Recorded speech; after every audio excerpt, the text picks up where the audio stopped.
Greeting, Webbies. This is Mr. E Reviews Stuff. Today I'm doing a book review. And if you haven't guessed it, it's on this book right here, The Art of Being Lucky, by this gentleman here. He goes by this moniker, a registered trademark, and I just learned today. So I won't even be using that so much as letting you read it.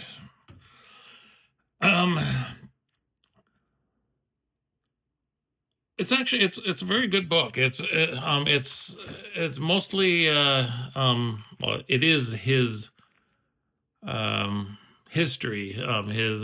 He covers himself from childhood through like a week ago. Well, not a week ago, but a week before the thing was published. Let's say. And it's 250 pages long. But it isn't really 250 pages long, and I'll show you what I mean by this. It's riddled with about 20 pages of these blank pages.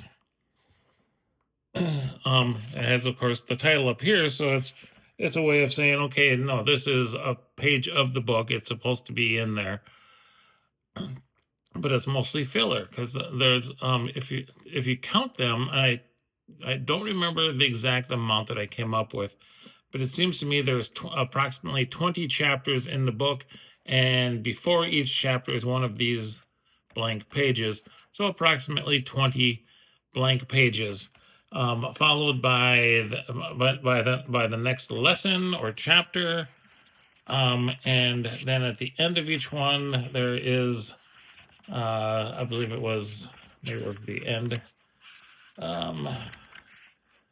And maybe not. Anyway, if you discount all of the blank pages, and all of the chapter lesson numbers, it's like well, there's pictures throughout the thing. A lot of the pictures have words on them. And then there's just like a little excerpt picture at the bottom, but pretty much every chapter starts with a full page photograph of himself, with either by himself or with somebody else. That's fine. It really certainly does give depth to the book, but it's a full page. Again, you really don't need that much filler. Again, I'd say that out of this 250-page book, it probably boils down to about 198 pages. Nothing wrong with that. There have been autobiographies where people, where the pages are, well, I can't remember the name of it, but there's one in particular that was 188 pages for the person's entire life. And that's fine. I'm not degrading the book. The book is a good read. He starts out with his childhood, and talks about where he joins an MLM. It was a term that I had never heard before, but I have a conspiracy theorist person who sometimes stays with me. I mentioned MLM to him. He says, "Oh, that's a scam. That's whatever." And it's like, is it?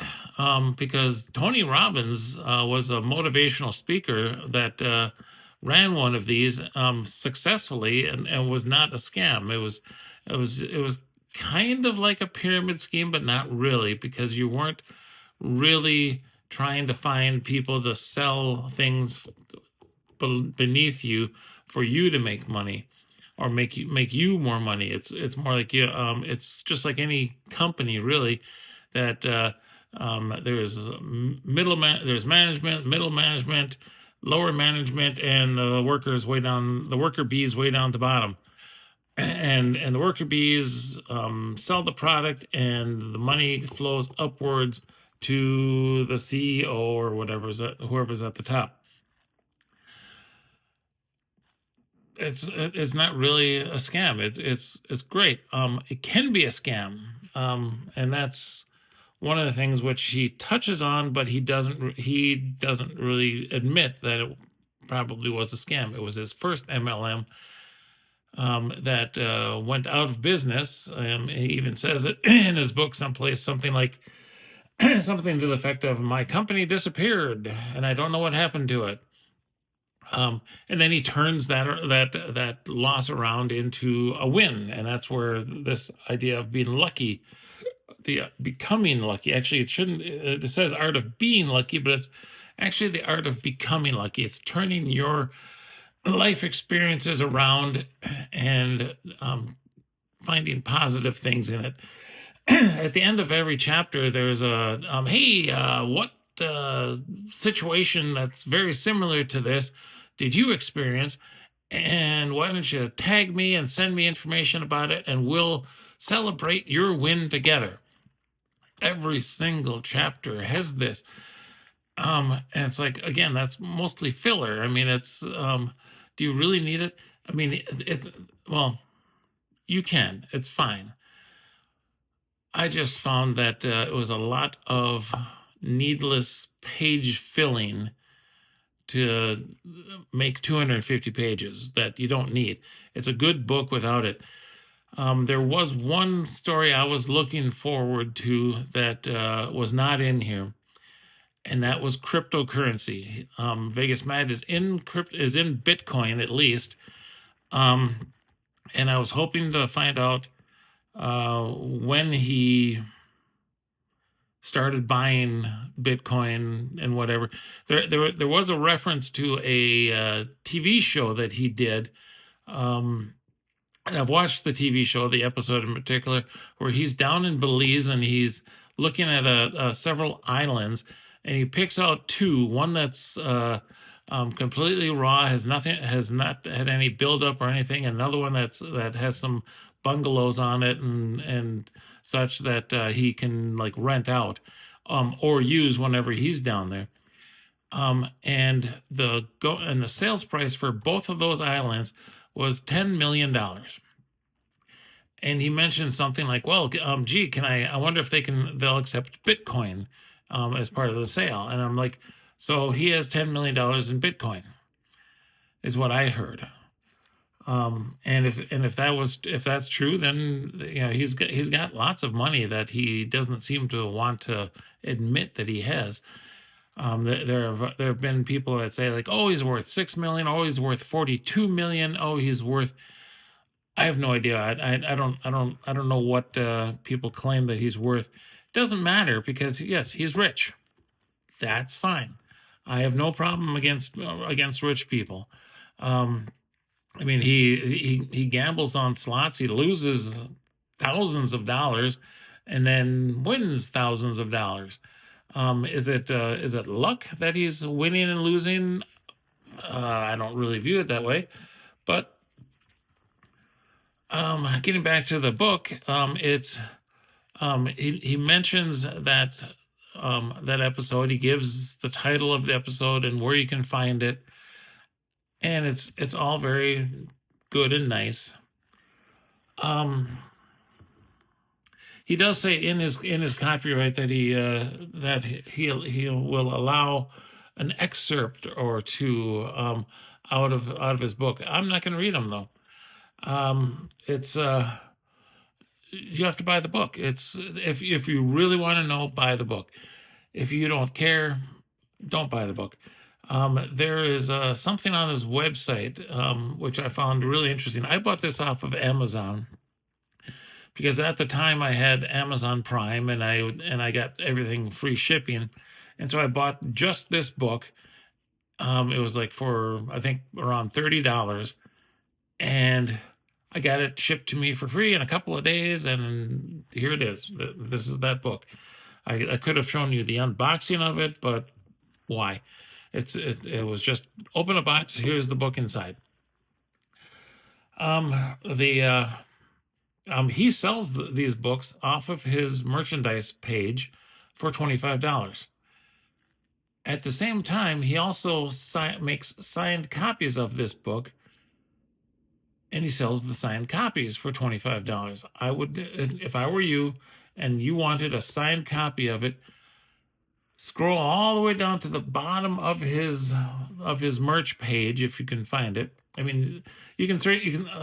You should be able to find it because I've got a link in my more category under my comments or above my comments or whatever, wherever it is below the video, that you click on it and it shows you somewhere in there. It'll show you a list of all of the people that are my influencers. He's one of my influencers. I buy stuff off of his website. I buy well, yeah, his website. I guess it's his website. And I watch him every single day on one of his channels. He's got two channels now, or maybe three or four. I don't know.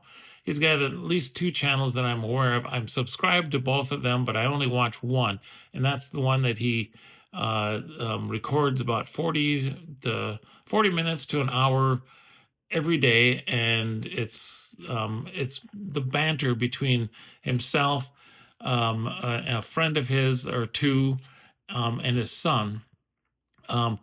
His son pretty much is the producer of the video section. The other one was actually his friend's YouTube channel, but his friend gave that up because to put his name on it to increase the traffic for it, and it's actually doing really well.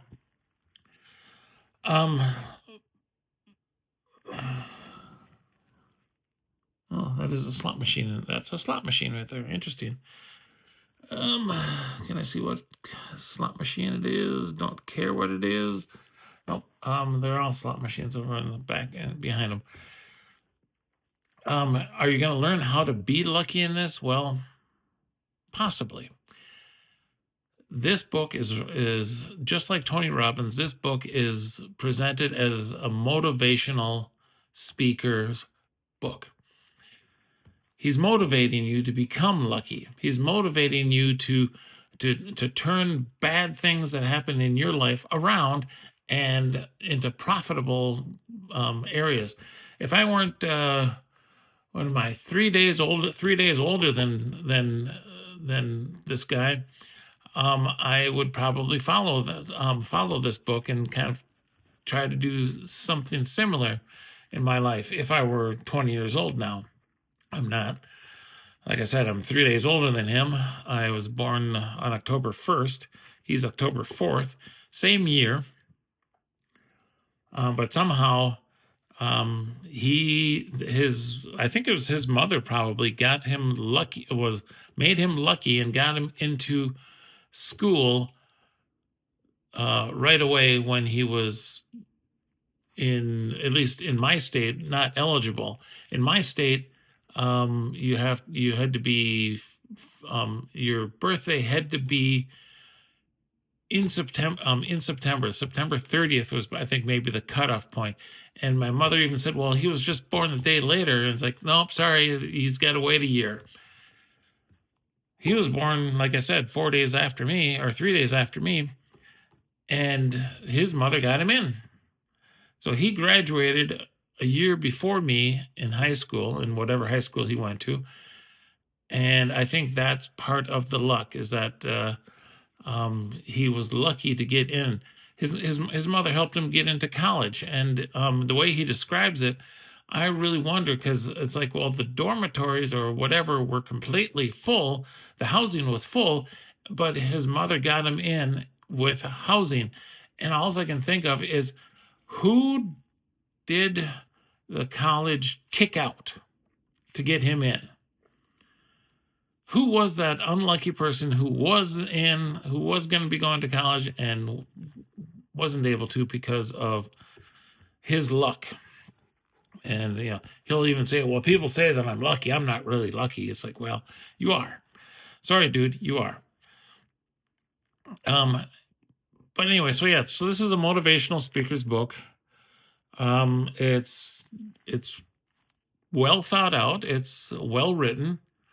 It's a lot of his history But like I say, I wanted to learn about his like when he started into Bitcoin. He never mentions Bitcoin in this book at all.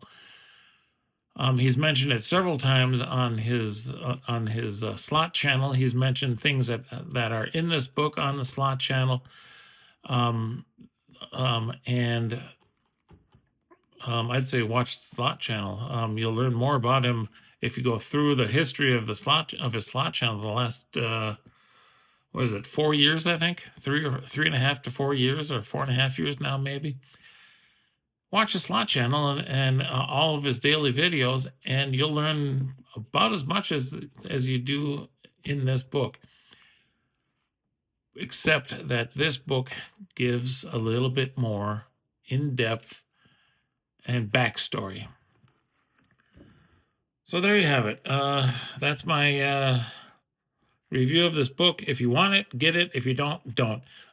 Just like I always say, I will give you a review. I will not tell you to buy something or not to buy something based on my experiences. I will just tell you what I thought, and I think I've done that. It's a good read. It doesn't cover his entire life. It doesn't.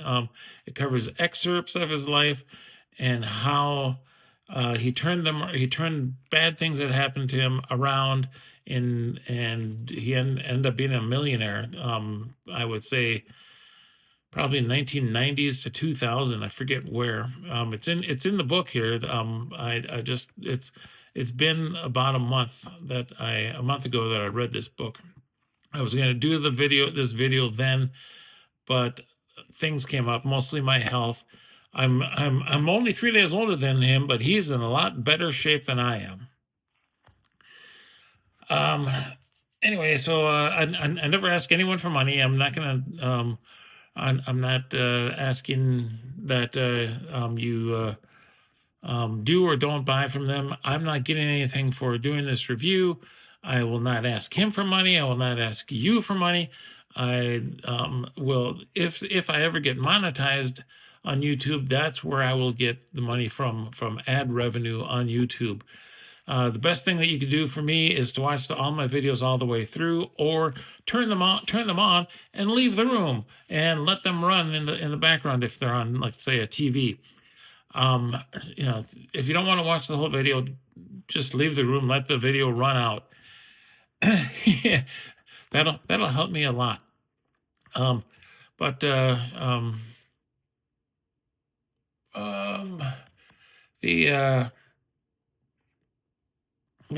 I don't know. I guess I got nothing else to say.